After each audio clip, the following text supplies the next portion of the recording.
Good morning everyone. So today let's discuss the topic ribosome. It was first discovered by Robinson and Brown in the plant cell, and in the animal cell it was discovered by actually Pellin. He first termed the coin ribosome, and that's why these are also known as the pellet particles. Okay. Now ribosome actually it is a naked ribonucleoprotein protoplasmic particle, okay, RNP, with a length of about 200 to 340 Armstrong and a diameter of about 170 to 240 Armstrong. And it functions as the main site of proteins or polypeptide synthesis.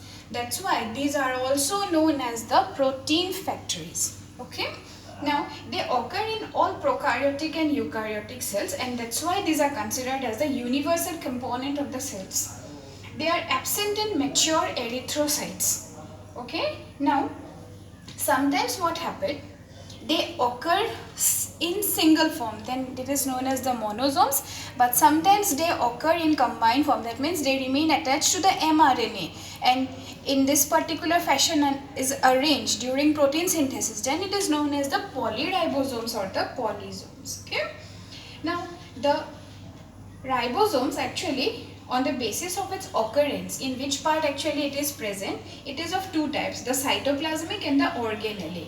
The cytoplasmic ribosomes occur freely in the cytoplasm, whereas the organellar ribosomes, they occur in mitochondria and plastids. Now the polyribosomes, which we are telling, are formed in this particular fashion. They are actually formed during the period of protein synthesis.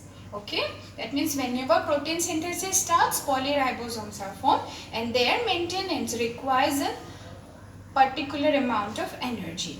Now the size of the ribosome, it is actually determined by the sedimentation coefficient in the centrifuge, and it is measured by the Sedberg's unit, which is denoted as S. Okay. The cytoplasmic ribosomes of eukaryotes are 80S, and that of the prokaryotes are 70S.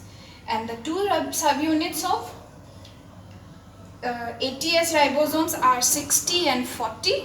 That means 60S and 40S together they combine to form the 80S, whereas the 50 and 30. Now you see here, this 50 and 30 they combine to form together the 70S ribosomes. Okay. Now when we go through the structure of the ribosome, now this is the 30S ribosome. It consists of a head portion and base portion. The head portion, here is a depression or a furrow which is known as the cleft. This is the platform. Okay. Then in this 50S, this is the valley, ridge. This portion is known as the central protuberance, and this is the stalk. Now these two structures, they actually attach like a crown. Okay. Suppose this particular fixes here as a crown, and that's why this structure together they combine to form the 70S ribosome, which is present in case of prokaryotes and cell organelles. Okay.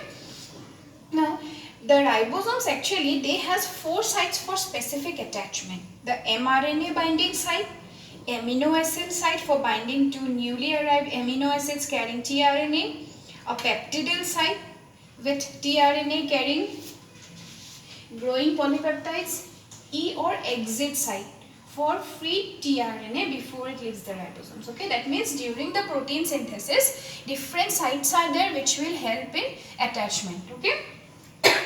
Now the 80S ribosomes, these are actually synthesized inside the nucleolus, but they are not functional there. They will become functional only when they come into the cytoplasm.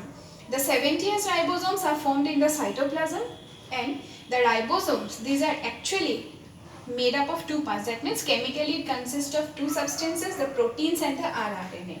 And the 2 subunits of ribosomes, that means suppose for example this 30 and 50, in normal form they remain separated, but during protein synthesis they come together and join. And this union and separation is maintained by the magnesium concentration, that means Mg2 plus concentration. Now let's come to the function of ribosomes. The ribosomes, as we have already mentioned, these are called the protein factories. That means these are the main sites for protein synthesis. The free ribosomes, they synthesize structural and enzymatic proteins, and even some proteins for transport also. Okay.